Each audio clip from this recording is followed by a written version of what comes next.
You are about to receive messages that may be harmful to your mental state. Your sense of reality will be questioned. Your view on things will be altered. You are now part of the meta. The meta controls everything. The meta determines what will and will not happen. You are watching the Meta Show.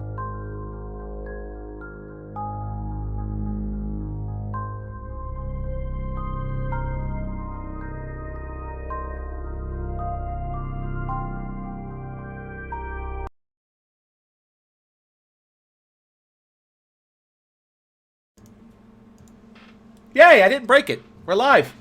Oh my god, are we? Are we? What is this? What is this? Yes, your green screen's better than it's ever been, because you actually don't look like you're, well, the green screen itself's not great. The green screen's fine. Don't touch it. Your face is fine. So it's green screen enough for today. That's all I ever wanted was the validation to know. You know what, Alex? Your face is fine. Speaking of fine, I made a tweet that I was terrified to make, and I actually finally made it. It was terrifying. That is excellent. So, we have... Let's see, what do we got here? We've got Thomas Lear. We have an amazing new overlay. We have me. I am actually wearing a red shirt. I had to scoot my chair up a little bit so you guys can see. I know that is a matter of panic. We have actually sorted it out. No, don't worry, Executive Outcomes villain. We actually have, see, red, boys, girls, don't worry. We're good. Don't worry, guys. The red shirt's here. I got this handled, right? So one of the things that is very important is not just the fact that we have actual, red shirts are sorted out. We've got new overviews. Yeah. Things are pretty cool. We've got Thomas Lear on the show here today. A couple things we want to get into real quick. Actually, we have changed the emotes on the Twitch channel now. Actually, what you type in to welcome people to when we have new subscribers and people resubscribe, we want to welcome them in. Now, the prefix for the channel is not TMC. I believe it is, I think it's INN. So I think it's IMC, INN. IMP for that. And you can also see HypnoKitten is now in a reasonable place on the alert box, so we don't have to have everybody being completely overcome all the way around.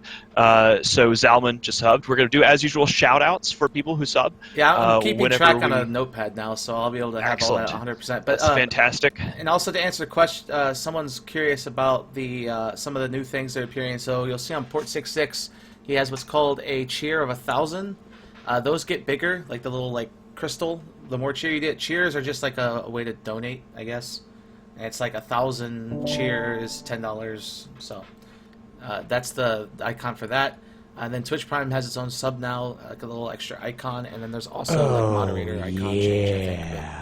Yeah. INN TV IMP. To put the Black Eagle out there. So as usual, we want to encourage people like Sharar, who just subscribed to Twitch Prime, thank you so much, for 3 months in a row, to include Welcome People Award with spamming the Black Eagle at them, so everybody knows what is up. Also, quick shout-outs here. Not only are we improving the overlays across all of Imperium News Network, because we are here to provide fair and balanced news to all of our viewers, who we appreciate. We have better overlays coming, and the creative department is making new subscriber alerts and new donation alerts and new follower alerts that are all going to be part of this overarching theme. I'm really excited about it because they've done all these awesome overlays. You'll see anything that you're watching from now on has these really cool new overlays. So Matterall and his creative team at INN are kicking ass and taking names, and we really do love them for it.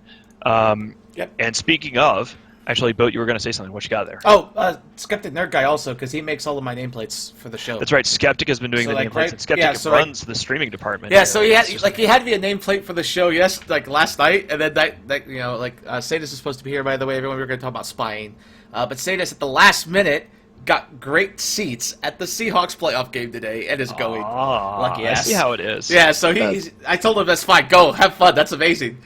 So Thomas Lear's filling in. Thanks, Thomas, by the way. Yep. And then he quickly made us, in 5 minutes, a Thomas Lear nameplate because Eve Who broke right before the show. So we had to make sure we had the spelling right and everything, because sometimes we miss it. That's awesome. So Skeptic is great, and INN is doing a lot of interesting things. We had an all-staff meeting for the first time. We're doing a monthly one of these just to get everybody together, because we got 68 people working on INN right now, and that's a staff that's been maintained quite well by the ops department and all this other stuff. So we have like actually 68 people hard at work on bringing fair and balanced news to New Eden and beyond. So if you're interested in joining the team, the streaming division is going places. It's fantastic, and you can find out how to write for us or find out how to stream by clicking the link that I just posted there. It's pretty exciting shit all the way around. We are pretty delighted. But yeah, so on today's menu, since we just talked about that, we have our top story today will be about a brawl that happened in 36 inning catch. Thomas Lear is here to tell us all about it, because I have no fucking clue what happened. I just know things blew up. And then during our normal Eve segment, we'll have the war in catch, the new Horde Extortion racket, and I have an idea I spelled that wrong. I don't know. Goons hitting 1 million kills on Z-Kill. I think they're the first alliance ever the to hit most that. murderous alliance in the history of New Eden. Most murderous that spent the last year docked, might I add. There are no goons. We've just killed more people in the history of Eve than any other alliance. No big deal. We talked about this last week, but we actually did hit 20k members, and there was an article about that was done up, because on our active members, we have the most active members out of anyone. So people were questioning, like, is that 20k really numbers as far as dudes? No, it's actually like 10k, and it's still crazy. And then there was a random Provi fight that flew in here, because it's kind of funny that there's a battle report that's pretty hilarious to read, the way they wrote it. And then of course, for CCP Please, we're going to talk about a shitload of bugs. There's been a lot of CCP bugs lately. They introduce new stuff, and with new stuff comes crazy bugs. Like your ability to teleport across the entire EVE universe with a click of a button. Oh, boy. Which happened a couple days ago to someone. It was kind of hilarious. Throw money at me! That is going to be interesting. So yeah, there have been a lot of interesting things happening in EVE this week. So what we're going to do here, again, guys, as somebody was giving us a shout out here in chat, I really appreciate that, is Andale Chanter, too, was pointing out that damn boat, this production keeps getting better and better. We are working really hard to make sure that this is better every time. We are focused on improvement, because that's how we roll. We have a donation also. So what we're going to be doing is the donations now. I've got the Muxy ticker here, so I can see this as it happens, which is I have that spiffy. too. Yeah, it's nice. And so at the end of each segment, we're going to give shout-outs for subs and for donations. So that was from Shirar for $3. Thank you for supporting the channel. Test Capital's channel. I'm on the Meta Show right now. I'm recording EVE Meta info to plan your strategy with. Yeah, so about that most recent thing, we turned off the text-to-speech for the Meta Show, because it got to a point where during one of the shows, so many donations were coming in that the guest could not be heard, period. Like for a solid 10 minutes. So we just turned that feature off. So you can still see it on screen, and I put it in a place where we can definitely see it now. But you cannot hear it, because it just becomes such a nightmare. All you guys love to donate. It's wonderful, but it can actually it'll interrupt our guests, and they get angry. So, yeah. That is excellent. So we have a few people. Twitch Prime subs don't show up here on this, but we have, let's go and give shout outs. So Kalox just subscribed. Thank you very much. We have Norwegian Relic just subscribed. Thank you very much, Norwegian Relic, for supporting the stream. Shirar, of course, got a shout out not only for resubbing and being thirsty, but also for the donation. Port66 also did 100 cheer points. And he says awesome. The Zalman, feed has Zalman for 5 months. Oh, really? Solomon, nice. And then Kalux, Twitch Prime, yay! Cauterize 1750 with Twitch Prime for Gurgoons for 8 months in a row, and that's as far as my my scroll back goes. Yeah, but now we've got the live feed going, so we should be in good shape here. As we move on to our next segment, which is our top story, we even have a fancy top story infographic. Yay! Ooh, fancy. Ooh, baby, I love it fancy. So, yeah, for our top story today, we brought on a special guest, Thomas Lee here. He's going to discuss it. So the top story today is going to be linked to chat in just a moment. It's about the 36N catch brawl that occurred recently. And I wasn't home. I was actually, I think, asleep when this occurred. But according to when I woke up the next morning, I heard it was a wonderful train wreck. And I say wonderful because some of the shit I heard that happened is like, wait, what? How the fuck does that happen? Yeah. The first thing I want to ask is, right away, Thomas, welcome to the show. If you would take a moment to introduce yourself real quick.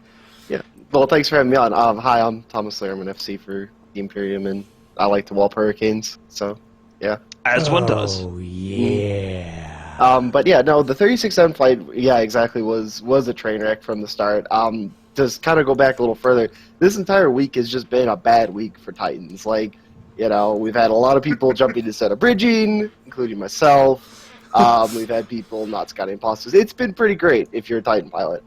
So anyway, in the 36-10 fight, Test moved their supers into 36-10 and catch. And so a couple of the local Stain Rust guys decided to camp their bosses and their systems, and they had like sabers and Hictors and stuff, and decided to put a anchorable bubble, from what I understood, down, and then just left it with like one cloaky guy on it. And so like 30 or 40 minutes go by, and this guy's like messaging me, "Oh, nothing's happening," and then all of a sudden he's like, "Oh God, there's a levy on grid. We have tackle on the levy." Wow! Start forming everything, and I'm like, "What? You have what tackled?" And I was going on a roam with a bunch of our whole squad guys, and I was like, "Guys, I gotta go. I'm sorry. You'll know in a second." And I think the broadcast read something like "Test levy tackled. Let's go," or you know. And we formed up a bunch of T3s, went in, secured tackle, and then we brought in Max and supers. Well, first we brought in Max and Dreads to kill the Titan. Test countered by dropping some triage, which then we brought in a few more Dreads, and Test accidentally supposedly dropped their Dreads on us instead of our Titan. Don't know if that was true, but that's what I heard. And then we dropped our hammer and fucking annihilated the entire grid, which was fucking great. Yeah, so we'll go through it here. So, real quick, I have it set up in a nice, wonderful order so we can go through it piece by piece, because this is hilarious to me. Oh boy! All right, so the Goon Titan dies. Now, Yeah. how the hell did he even get to a position where he could die? Like, what was the first thing to happen? Yeah, so he was perma-bridging the Proteus fleet. That was Laser Clear's Titan, and he was just perma-bridging the Proteus fleet and also on a FC character of his own. And he just made the mistake of not looking before bridging and right-click jumped instead of bridge. Now, I heard a rumor this was Laser 2 Clear, who just happens to be ex-Test. Is that right? And he stole this Titan. He stole he this stole Titan it from from Test, them, yeah. apparently. Yeah. So, Yeah. from a certain perspective, we killed 2 Test Titans in there. Technically, yeah. Yeah, so, but it wasn't the fact that he jumped, because apparently he jumped and lived and warped off somewhere safe. But then it's the next move that he made that really's got my mind going, what? What did he do next? Yeah, so he went to go drop a mobile depot and dropped the mobile and Sino him instead. So this is what I hear when I wake up. The guy basically tackled himself. Wow. And we couldn't Sino anything to save him. And they had a drag bubble in such a way you couldn't get to him. And even the test guy was like, yeah, we loaded tracking ammo, and then we laughed as we repped his own Sino inhibitor because he couldn't kill it. That is just... you know what? Some Titans just deserve well, to die, the Sino inhibs that is one of them. For the viewers that don't know, Sino inhibs aren't like mobile depots. You can't re-pick them up after you drop them. You drop them, they're there for an hour, and then they vanish, or they die. So he can't really just scoop it back to his Titan. Yeah. Train wreck. Just The yeah, fit straight itself, I mean, let's not forget. I mean, look at that fit, guys. I mean, I just don't even know. like those AMAs you see, like my Titan was fit with the following. That needed like 8 threads on that. Not really, because I'll be honest with you. My Nyx for almost 3 years was fitted with like what do you want to call it? Like the cheapest fit. I don't think my fit even cost $1 billion.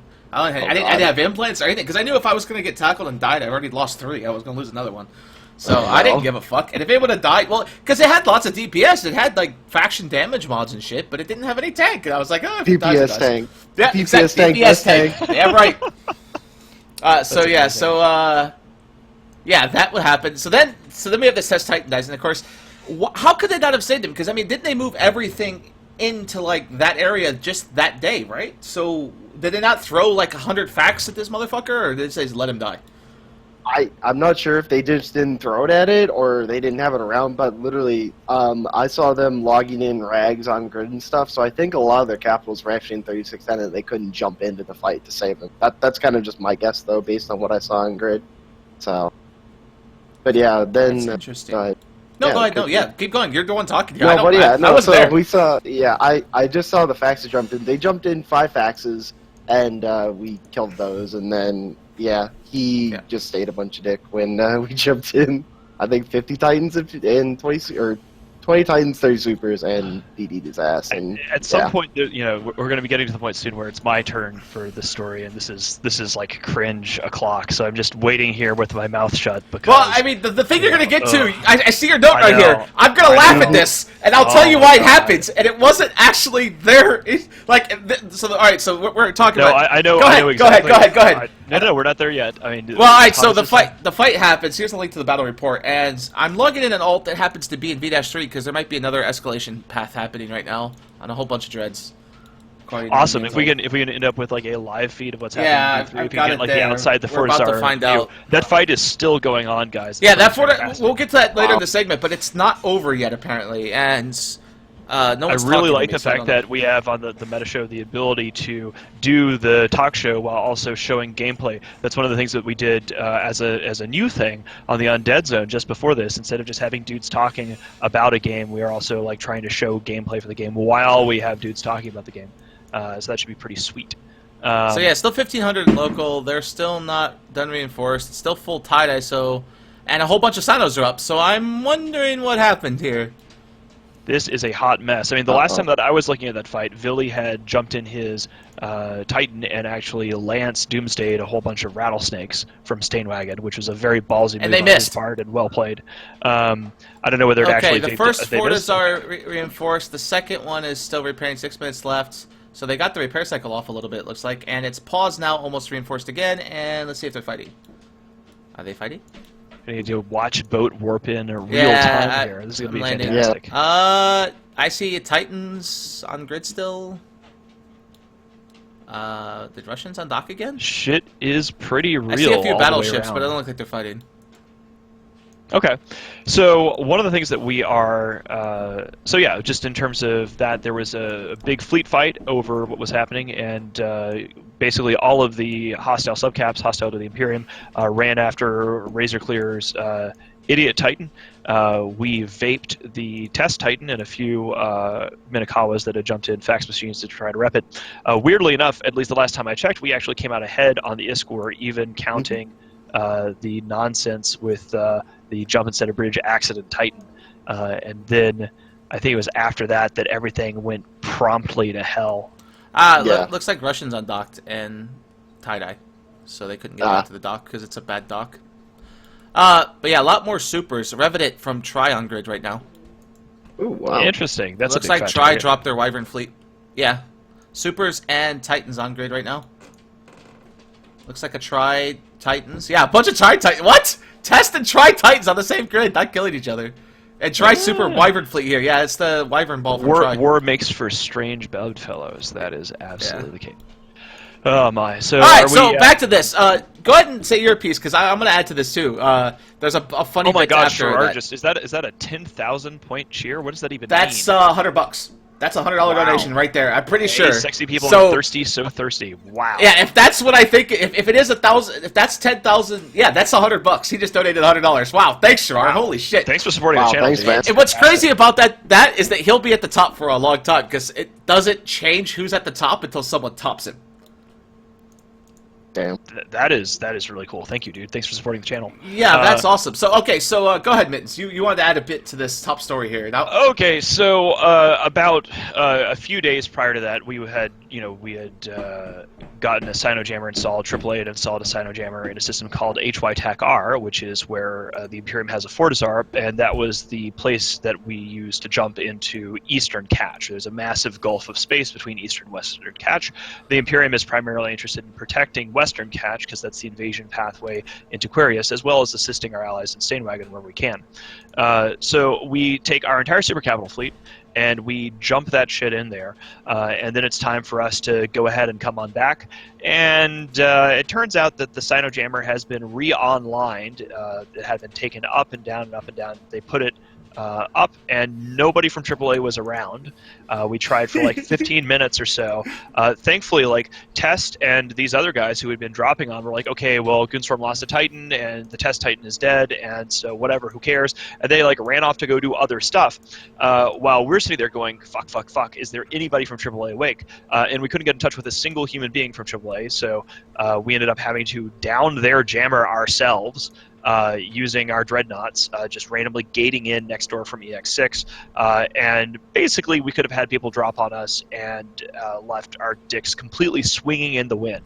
At which point, we made the decision to hop our capital fleet back a step and redeploy our subcaps such that we were no longer in this position. But I mean, I was super pissed about it a few days ago, but like now it's just kind of like a funny ha-ha. Yeah, well, what's story. funny about it too is Russian Orthodox Christmas happened the day V3 iHub came out, and so the Russians on our side sino-jammed. Oh, look, Doomsdays are flying. Looks like Russians undocked some, like, Minikawas, and that's why the Titans came in, and the Supers and shit. But anyway, so Russians jammed the entire constellation, like, from V3, HY, like, the whole lot of it. Orthodox Christmas, to keep XIX from using fax hackers, because XX called for fax hackers. So they jammed the whole thing, and then their directors go away for Christmas, and don't unjam it for, like, 4 days.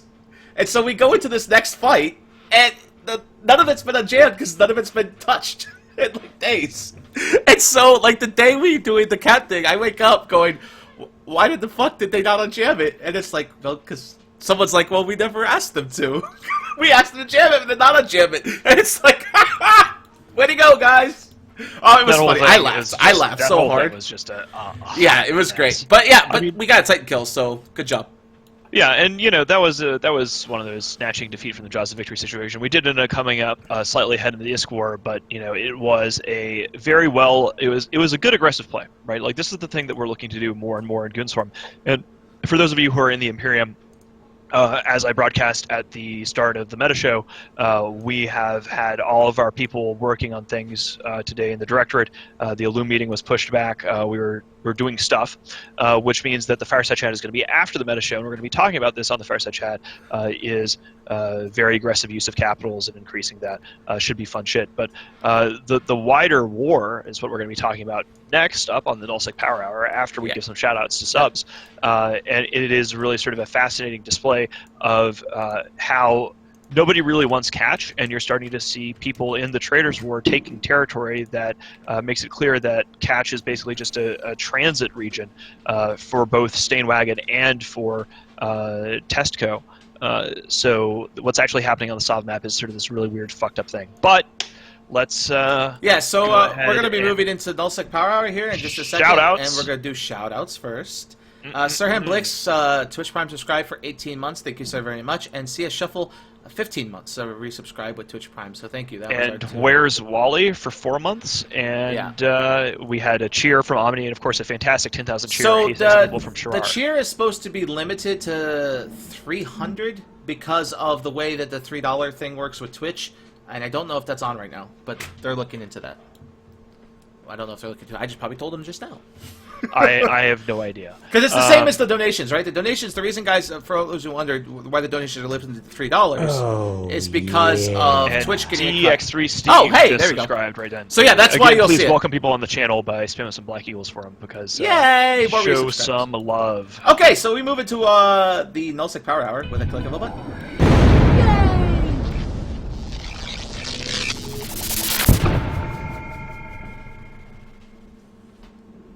And while we're on the topic of Catch War, I'm going to talk about what's going on right now on the undock of this Fortizar. So on the undock right now, there are 49 super carriers, 11 Titans, 132 capitals. And of the capital fleets, 100 carriers, and some dreads. So yeah, a lot of Tri here. It looks like Tri and Pets. They recently just moved all their caps down. And it also looks like FCon dropped dreads because they got their masters to drop dreads. And the interesting thing, though, is I see Test Titans here. And the topic we're going to go into in here in just a moment is about this Catch War. The reason this is relevant is that didn't Test say that the only reason they were blue to Tri is to use Tri to get space? And then now you have Tri and Test on top of each other, like hugging each other with caps? Well, I mean, war makes for strange bedfellows. Yeah, I mean, it's there's so a lot weird. of people, like, this is one of the things is that catch and this phase of the Traders' War is not really about catch itself, because in order to get to the more valuable areas of the southeast, regions like Impasse and Esoteria and things like that, you actually need to have catch to be able to ram jump bridges through. And you're already starting to see this being deployed. So in terms of, before we get into the actual like brawls, we sort of have to look at the big picture stuff. You can already see that CO2 is reinforcing territory in Impasse. So CO2 is aiming for Impasse and will be neighbors with FCON, which is going to be very interesting if CO2 is able to take Impasse. We suspect, though we don't know yet, we suspect that Test is aiming for more valuable territory like Esoteria. One of the things that you see in these battles here in V3 today and in other ones is that most of the territory that is held by Stainwagon and Catch is actually flagged under Against All Authorities, who are our friends with the Sinojammer adventures. And in many of these fleets, you see fleets of at most 80 people in AAA, sometimes 50 or less. Now, regardless of is this good for an alliance of their size or bad, strategically speaking, it makes it very hard for Stainwagon to defend anything in Catch, simply because these are ADM1 systems that can only be counter-hacked by members of the owning alliance. We have a lot of new people who are playing EVE Online. We know this from fireside chats and fleets that I've been on, asking our dudes, like, do you understand what's going on here? Because people are like, why doesn't Goonswarm and the Imperium just go defend Catch for everybody? And the only way that you can actually counter-hack in a system that is flagged for AAA for an iHub or TCU is a member of AAA has to do it. You can't defend for someone. Everyone can attack, only one alliance can defend. So and it's full of Swiss cheese. Another thing that's interesting, and I'll ask Thomas about this too, is you speak of strange bedfellows. NC Dot showed up right at the end of the fight today to help Test and CO2. Yet, they just evicted Test CO2 just a month ago. Killed their Keepstar, evicted their space, yet they took like a couple of wormholes and came all the way from Northern Tribute to help Test and CO2 and to kill us and Russians. So yeah, I don't think that's a huge surprise. Anything that goons are involved in, they end up, NC Dot usually comes to. But the thing is, they were apparently planning on coming before we were even here. Like, they were on the way and just got delayed by something. So it's very interesting to see them here willing to help test it. I mean, this is the first time. They've done it 3 times now. They've been down with a full T3 fleet to help Test and CO2, which is even funnier because PL is helping us in killing Test CO2. So it's like, this shit's a fucking mess. But yeah, so we'll move from that. But we get to some fights that happened recently, and right before we get to those fights, what do you think, Thomas? I mean, you see this mess every day as much as I do. What do you think about this wonderful mess that is Catch? Oh man, it's literally starting to become. I think I'm going to roll with the train wreck war now, just because. It's not the Traders' War, really. Like I thought that it was going to be like the Traders' War and blah blah blah and things would proceed. Then I was like, this is not the Traders' War. This is like Murphy's War or something. Like everything that could possibly go wrong has gone wrong across the board for a lot of different people here. Yeah. So Thomas, we could go on.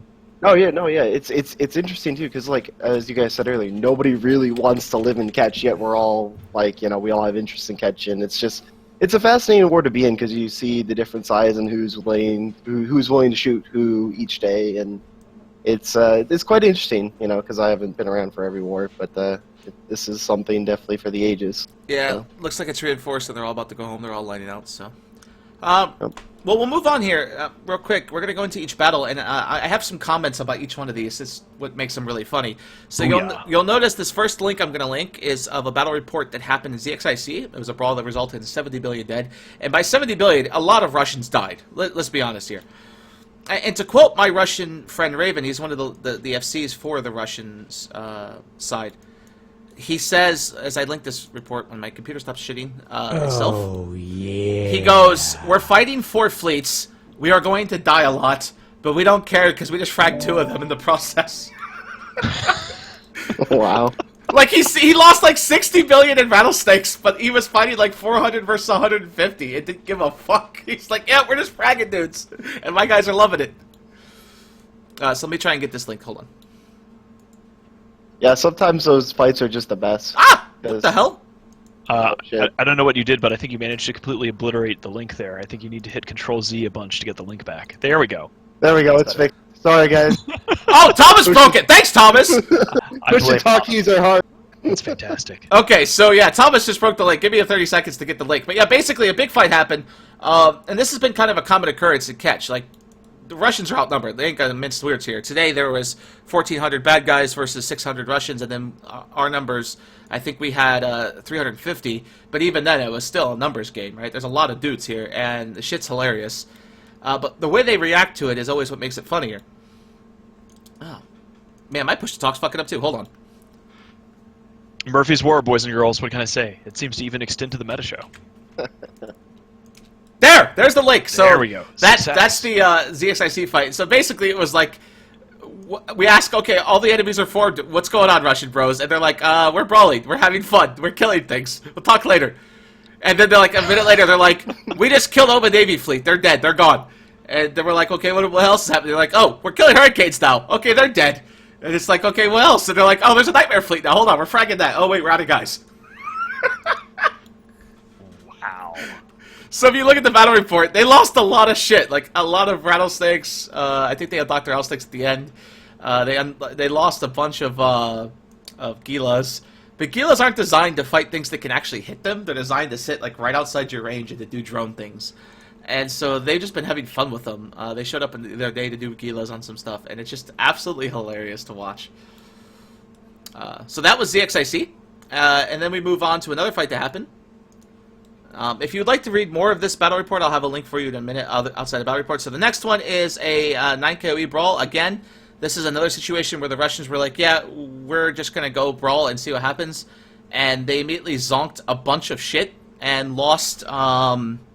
I believe they lost some Gilas again. Someone was just talking about this in chat. So the link to the Imperium news, which is a lot easier to read, is right there. You could just see all the information, all the different stories from both sides, and the shit's kind of hilarious. And I don't know, I just think it's funny as fuck.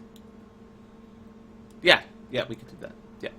So yeah. So that happened, and then today, Thomas, can you talk about today? So V-3 happened just now. We had 2 Citadels coming out on their final timers. Also, tests have 2 Citadels onlining. What happened today in V-3? Well, I wasn't actually on for the beginning of the fight. I know towards the end we had 2 Alpha fleets on grid, and Kanan was FCing one, and he was just trading Nightmares and Milestones back and forth with the Nightmare fleet from Test. It was a really cool brawl. I got to see the end of that. But what I was noticing when I jumped in was the lag in that system was so bad. Like, literally, you could not jump in, you could not undock, you could not tether. It was terrible. Like, I know that kind of segues into CCP Police, but god damn it was so bad.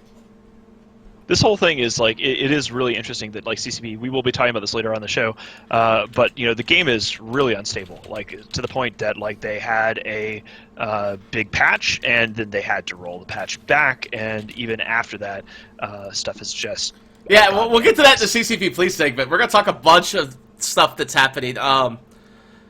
But this shit's hilarious. The fight in here today, I asked the Russians, turn on the PDS. They're like, okay, because the bombs were coming towards our Alpha fleet, right? And so they turned the PDS on, and I had tackled a bomber, so it zaps my claw.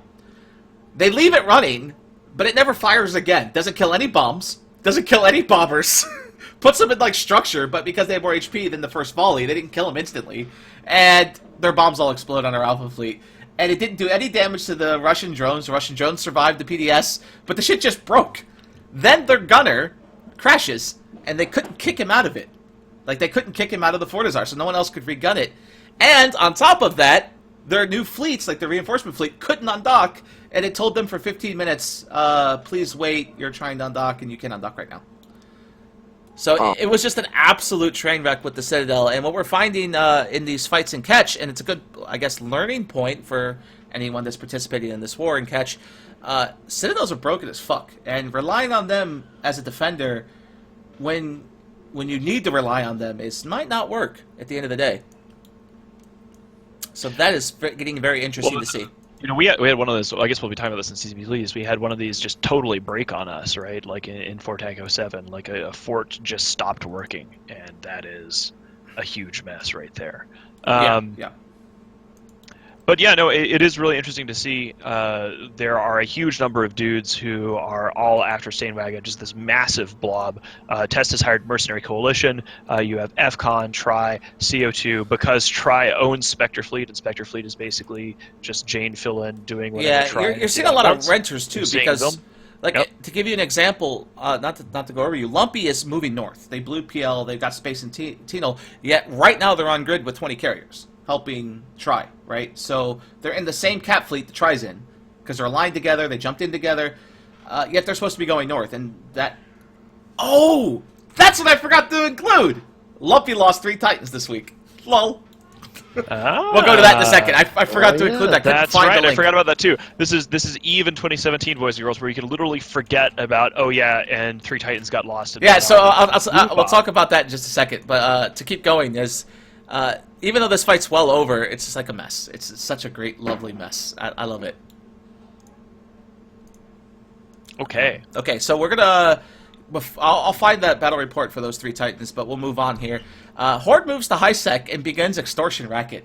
So something I talked to you about, Mittens, a couple of weeks back was killing a Soyotar or whatever that damn thing is called, the Syoto? Sotio, in perimeter. And we found out through some looking into it that it happens to belong to Pandemic Horde. And this week, Pandemic Horde in the new year here started a high-sec extortion racket in perimeter and basically said, look, if you have one of these citadels or ECs, engineering complexes, in perimeter and you're not paying us to do it, we're just going to blow you up. So they war deck literally like 10 different groups, like 30-some citadels, and they're just going down the list, blowing them up one by one. There's a great post on Imperium News, which I'm going to link right now, that talks about it, but basically any citadel that's not aligned with Horde or is not in Horde and not paying is being blown up. It started with perimeter, and it might expand out. It looks like their new campaign against the high-sec citadels that are quote-unquote immortal. Well, I think that's a good strategy on their part. Like, it can make them a lot of money, and I like seeing Null-sec visiting high-sec. I mean, this is sort of like what we are doing all the time when we're running Burn Jitas. So I think that's pretty cool to see, especially considering, like, so many people put assets in those perimeter citadels to sell plexes and things like that. It's just this massive target for chaos, and maybe we should get on that action. Yeah, so I'm going to go to Thomas here about this in a second, because that's a good point at the beginning of this action. But what's interesting about this is, and I linked the article in our thread here, is that it shows that even though the Citadel mechanic is broken, so if I get war decked, I own a Citadel in high sec, I can instantly transfer it instantly before the war deck is live to another person, and it can never be touched. We found out in high sec, you can basically make your Citadel bounce corpse, and the Citadel doesn't obey the mechanics, so it's no big deal, right? But these people aren't doing that. So they're getting them killed, they're getting them reinforced. Once they're reinforced and they're war decked, they're fucked, right? They're not going anywhere. And so that's what's happening here, and it's actually hilarious. Like, and Thomas, I wanted to ask you about that. Where would you help Pandemic Horde and purge the high sec nerds? Because fuck high sec. I would definitely love to purge high sec. I think it's fun being up there and causing, because you see, like, you'll go through high sec and you'll see a dozen miners go screaming off when you jump like some random 10-man roam through high sec, and they're like, "Oh God, the goons are coming to gank us! Run!" And yeah, I would love to gank high sec with Horde. I don't know, maybe. Well, I mean, it doesn't if it's really a good target. if we're all shooting the same target, that's not like going to be in the same fleet or something like that. That's true. But it is interesting. It's always fascinating to see when Null-sec visits high-sec, the amount of screeching on forums and on any medium that you haven't normally looked at recently is hilarious, just because people are convinced most of the time that high-sec is perfectly safe. People will freak out about suicide ganking, and when Null-sec actually goes to do a Burn Jita or starts to blow up citadels en masse. People just flip out. And they flip out and they get mad at us thinking, oh, it's just goons not liking the EVE community or ruining EVE. But here's Pandemic Horde, the love child of Reddit for the last year. They've loved them. They're like the little baby that they've always wanted. And here they are doing the same thing in their own unique way. Like, an extortion racket can be worth a lot of money, especially with these citadels bringing in lots of money. Especially one of the ones they killed happened to be the perimeter market for plexes. People were putting plexes in this one. One could say that possibly you could make the argument that Horde is setting up a Viceroy system by extorting high-sec. Yes! I was waiting for that. Oh, did you just say that? That is one. Oh, yeah. I mean, it is the case. Extortion rackets are basically Viceroy systems. And it is, because it's not rental in systems, because who's going to pay rent to drop a Citadel where they can drop it anywhere in EVE in high-sec? So that's an interesting point. But I don't know why perimeter. It makes no sense. I mean, I guess maybe because it's next door to Jita, but it feels like we'd be better off. That's why. Like, but I mean, there's like 5 other systems they could do, you know? So it's very interesting. But so that's what's going on with Horde right now, and it's kind of hilarious. It's really funny. Like, it's just Legion of XX just lost the Knicks to NC Dot. Oopsie. That is one of the things Wait, David is here helping! What the fuck? That is one of the things that we do see here. There's also a lot of interesting shit happening up in Geminate. That kill here is in Geminate, and if you take a look at the Null-sec heat map, which is one of my favorite battle sites, I'll bring it up here and I'll link it for people who don't know about the site. It's very handy. It's on eve.farlab.org, and I'm going to bring up the latest map here and link it in chat for people. If you look at the last couple of days here, you'll see massive fights in BWF-ZZ, which is, of course, one of the core systems in Geminate, and there is a massive slap fight, which has now resulted in, as you can see, a loss of a Legion of Death Nyx. People have been talking about how Legion of Death are totally going to be coming to intervene in the combat in Catch, and they were here today. And yet Snigwaffle, Reza and crew, and several other entities are up there reinforcing and messing around up in Geminate. I'm sorry, but this is fucking dumb. I don't understand. So yesterday, or the day before, Project Mayhem Snuff, and Reza's Waffles crew were intosicing BWF, and were farming kills, and NC Dot drops 40 carriers to save the system, per XIX calling for help.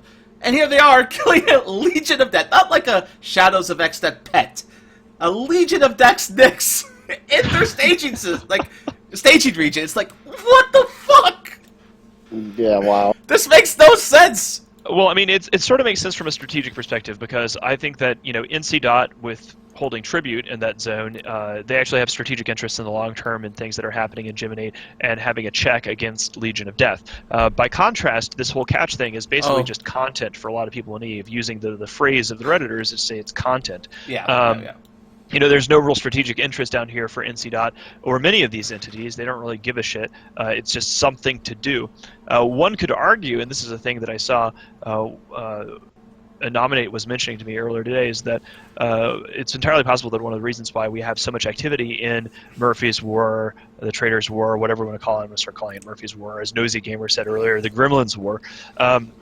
One of the reasons why we're seeing so many people join from the north is that it's an area where people can throw around caps, throw around subcaps, without having to worry about having the entire PL and NC Dot blob of supers dropped on them like they are in the northwest.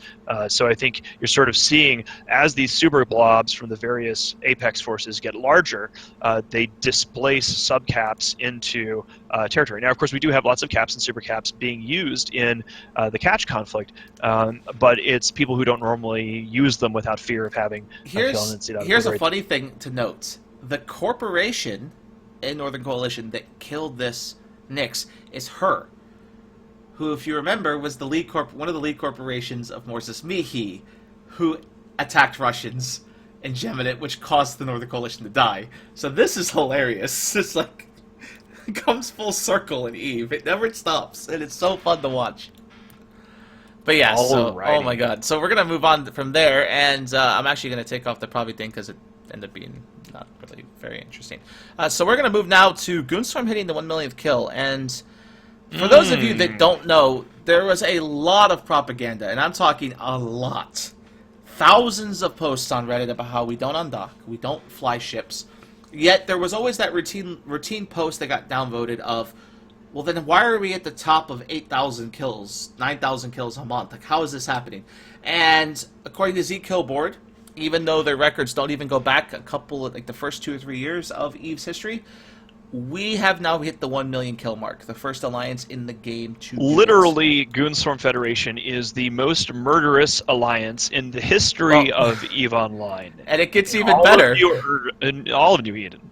If you look at our rank, we actually have, even though we have killed 1 million, we have lost 750,000, and we're still in the red.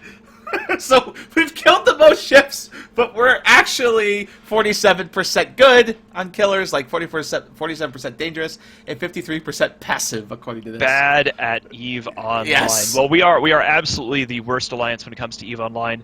That is why we are rank 1. Yeah, we are all-time ships number destroyed. 1, and ISK 2. Yeah, and it's pretty interesting all the way around. We don't like to make a big deal about our kill boards because we think that kill board culture is bad. We focus always on strategic objectives. We are interested in winning wars, and for us, wars, like we said before, they take a long time. Like, people will say a war is over, and we'll say, well, we're still actually fighting that war. The other side might have decided that the war was over and done. We have a longer time scale, and that's why we don't normally focus on kill boards. We're usually more like, let's try to win the strategic objective. If we can't do that, let's try to win the ISK war, and let's keep on moving. So it is interesting to see that after all of the Sturm and Drang about how goons don't undock and goons are killing content, for every single person that has been hiding on the EVE Reddit whining about how goons don't do anything in EVE and that goons exist to blue ball and kill content, the actual data, the numbers, the reality of the situation shows that we are, in fact, doing the most in terms of combat, doing the statistically proven most of anyone in the history of New Eden. So essentially what I want to say to everybody who is whining about how Goonswarm doesn't provide content their way is, you're welcome. We are very gracious as being the most murderous and most engaged and conflict-oriented alliance. You're welcome. I think you're on 11 years. I'm on 10. I'm about to hit my 10th year in Goons and EVE. And in those 10 years, I think our kill board's been redone and redesigned by a different developer like 10 times. And we've never actually had our own kill board because we hate, using random kill boards. And it wasn't until Z-Killboard arrived that you could actually rely on a random one. And we've never actually had our own. We had our own for like a few bits, but it died. And so Thomas, you're new, but I mean, we've never really had our own kill board, and it's kind of hilarious for a new person who comes in from, like, say, an outside group. You're like, hey, where's your kill board? All this. Like, yeah, I want to post my trying cool to develop kills. our kill board years ago. Because I need to show off my kill board stats, fam, please. That's fantastic. That is excellent. We just got a donation from Shirar, and I'm going to read this one out because it's pretty hilarious, which is, if we have any real problems, I'll just swipe my credit card legally with CCP for Plex and buy 100 Titans to win the game. Yeah, so we also had $3. We also had $3 before that from Shirar, and I missed the message. But yeah, I got it right here. It's make a campaign and only kill high-sec alpha clones, and send the mail saying to post their thoughts on the CCP Facebook page. Yeah, so on top of the 1 millionth kill, we alluded to this earlier, we also have Goons in the same article are the first group to hit 20k active members. Now, you look at that and go, okay, well, how many are truly active? And we actually got the numbers on that. It's over 10,000. So it's over 10,000 real pilots, real people. Not just, AFK accounts, but actual people who participate in the forums and are around. And to give you an idea of what that means, that is the highest in gaming history of any one single entity. I think the only entity that's had more concurrent gamers playing games would be like SA, but in that case, they're not really playing one game with all of SA, right? In a single game, we've eclipsed everyone. We are the largest. I mean, you'd have to call it a guild, basically. Yeah, I use the guild or clan or whatever. But actually, this is true. Is that we never really thought about this. As Goonswarm has gone past 20,000 members, in addition to being the most murderous alliance in the history of New Eden, thus providing entertainment for the whole galaxy. You are welcome. I appreciate your kind regards and thanks in return for the service that we're providing for the game as a whole. But we are also the largest gaming organization, the MMO guild history. ever. Yes, ever. sure are. Period. And the funny fantastic. thing about that is, so people always howl and chat, and over the last couple weeks they've been saying, well, do you guys ever do kicks? We actually have a very, participate or die, what is that movie gimmick term of service guaranteed citizenship. There we go. Starship Troopers. Yeah, Starship Troopers, where if you don't go on BAP links, you're going to get purged, and that's every member corp, every alt corp, and then Goon WAF does purges like every 30 days whenever a director logs in and clicks a button. So it's not like the purges aren't there. We actually purge more often than Pandemic Horde ever has. And we've eclipsed them by double. Almost. It's pretty cool. I don't think Pandemic Horde's ever done a purge, ever. So well, just to give you an idea. Bad, so I mean, they'd have like 6,000 people disappear. They'd probably have 1,000 people in their alliance if they did. Yeah, so that's the example. I mean, what do you think? I mean, Thomas, you're relatively new around here. So what do you think about the fact that, something like that happens? I mean, that's kind of why I got into this. Is I wanted to be part of a big group. I like a big group. I have a big family in real life, and I love being in that big group atmosphere. You know, it's great because like I can go hang out with these dudes and do this. I can hang out with other dudes and do this, and we all play the same game, and we all like to read the same forums. It's literally the best ever. So can't beat it. Always have a big family. Always have a big group. So another interesting point too is. As we continue here on Null-sec Power, I think that's it for Null-sec Power, though. So we're going to move into CCP. I think we're please. good. Let's do CCP, please. So we're we got really a couple of shout-outs here. 8 minutes. Yeah, we got plenty of time for that. We have X-Villain, who just subscribed. Thank you, sir, very much. And Diesel1975 with his 3rd month in a row. So thank you. We had, let's going back here, yeah, we had Those were the two. Comes Villain, Andy Makinen, who's, actually, you missed Andy Makinen. We got him. He subscribed. Thank you. Diesel1975, like you said, 2 donations from Sirar. Thank you all so much for supporting the channel. Thank you very much. And let's move on. Yeah, to so CCP, we're going to go to please. CCP, please. And, of course, this is the best transition in anywhere. Please, God, fix the game. I want some more. No, it's please, sir. Can I have another? I'm playing it again because I just love Please, this thing. sir. That's I ridiculous. want some more. Okay, so in the CCP, please, we're going to talk about 2 things that came up this week, and one is bugs, and another is CCP's making a list, and it's not a good one. So first, we're going to get into the bugs, and there's no direct links to this because CCP hasn't commented on most of this stuff. But the one bug they did comment on, I don't have the link in front of me right now, is when the very first high-sec EC that Pandemic Horde managed to kill spawned them T2 BPOs. 4 of them. Not BPCs, not copies, but originals. It spawned them, and immediately CCP goes, oh, fuck. If you use those BPOs, you will be banned. If you copy them, you will be banned. If you even look at them, you will be banned. We're taking them from you. That was a mistake. Well, that's good, at least. I mean, yeah, at so they least, caught you know, it. they... But that happened. It literally spawned a bunch of missile and like random BPOs that were T2, and it was hilarious from the rep. I mean, I'm actually gonna say nice things about CCP on this one. I know everybody, brace yourselves. But you know, back in the battle days, the reason why Evoke alliances, our dear German enemies, had the ticker of Fergal, is because for years there was a exploit within EVE Online that allowed this clique of dudes to just print infinite high-level moon products, and so they had fun. They just had infinite ISK. This is old school, so before you had casinos, you actually had this error in reactions. Yeah, they didn't even mind the moon. Stopped this. They didn't even mind the moon. They would just have like 20 silos in the motherfucker and just generate as much as the silos could fill, and then repeat, and then repeat, magically and repeat. transform them because they could basically, using fake alchemy, they could use an exploit to transform a reaction into Fergal. This is a long ass time ago. I heard about that. Yeah, and they were making like that was a big deal. They were making they were making like 190k profit, right? Like 190,000 it was insane. per. Yeah, it was free reactions for the free best, reactions. like Dispro and Prom shit. So there's that. You needed like one. You needed like literally one of each material, and you just printed reactions. Like I do reactions. It's terrible. So that happened. Credit to CCP. They at least intervened in this case instead of like back in the day where it took forever. At least in this case, T2 BPOs got out. They intervened. They stopped it. It didn't just happen. Well, yeah. So this one gets even better too. So then a Citadel broke this week. 4-07's Fortizar that we own, that we moved on our path to get to catch. It broke. All of a sudden, in the middle of the day, nobody could undock. Period. We noticed this again today with the Russians. Nobody could undock from this Fortizar. There was no tie-dye. There was no one in system fighting. There was no reason for it to break. But no one could undock. And not only could no one undock, it completely broke the game to the point where several GMs came in. Several GMs tried to force undock people. That wasn't working. Force dock people. That wasn't working.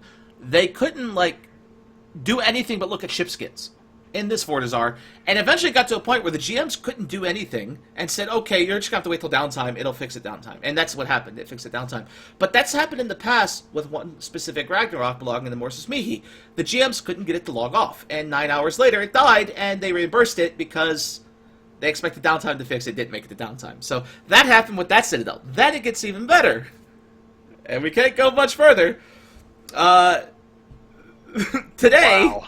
A Citadel gunner crashed. And what happens is if you're gunning a Citadel, like say I'm gunning our Keepstar, the Matani here as a full director of goons can come and kick me out, right? And he can take over gunning. And that prevents someone from going AFK in the gun spot and ruining it. Well, today, the CEO of the corporation that owns the Fortizar wasn't able to kick out the guy gunning. And when the guy crashed, the Citadel just stopped firing for about half an hour. Because they couldn't actually control it. there. Right. Wow. And the PDS worked for one shot.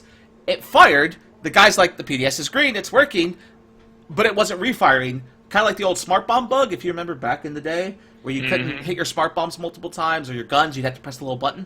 The PDS wouldn't work, because the PDS is like a smart bomb, there's nothing to click to turn it off, and it killed me, it killed like a couple of frigates, and they didn't kill anything else.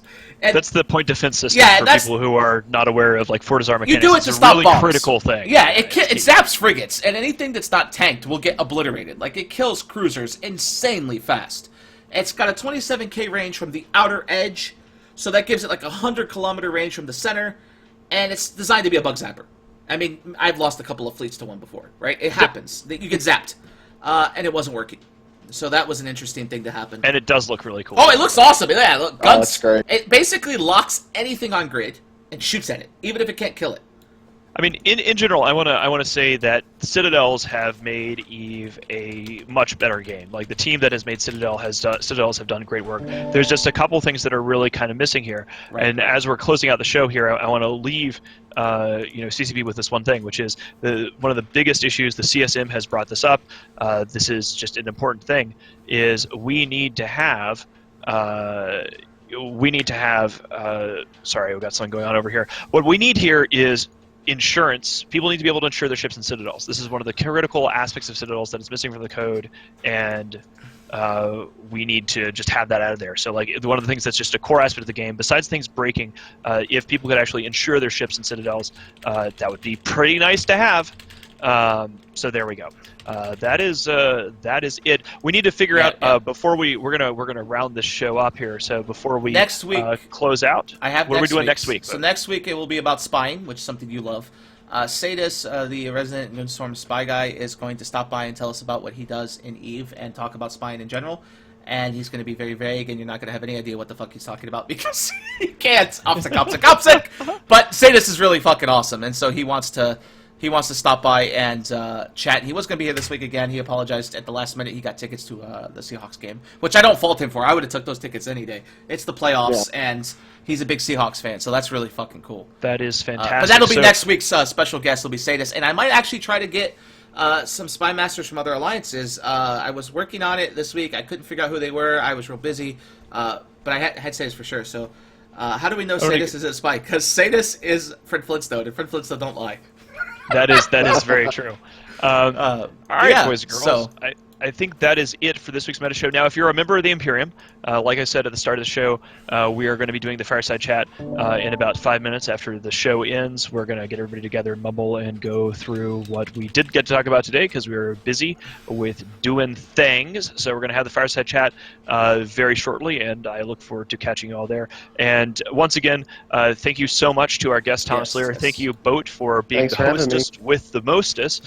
Thanks to both to Skeptic Nerd Guy and to Matterall for creating the overlays and the nameplates and making INN look as great as it does. Now, the Imperium News Network, when the news breaks, we break it more. Yeah, so if you want to have a laugh, one last thing before we go. I posted a tweet recently. I don't tweet that often, but I put a progress report of my gains. 9 months. I finally posted a picture. My girlfriend's been goading me into posting the picture. I take a picture every month. I was taking one once a week of pretty much shirtless to see where I'm at and compare muscle. And I've got a lot of new muscle, so I wanted to see where I was at 9 months.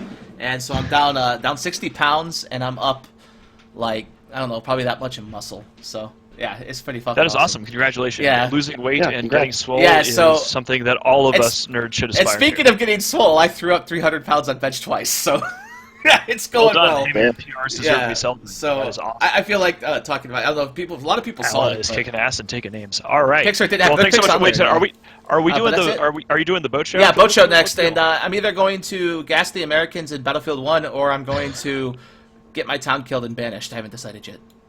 All right, boys and girls. Well, thank you so much for coming. We will see you all next week. Same bat time, same bat channel, and thanks for turning up. Yep. Bye. Thanks, guys.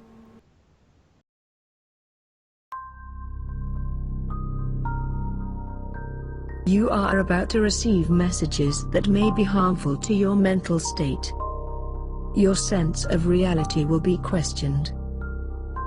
Your view on things will be altered. You are now part of the meta. The meta controls everything. The meta determines what will and will not happen.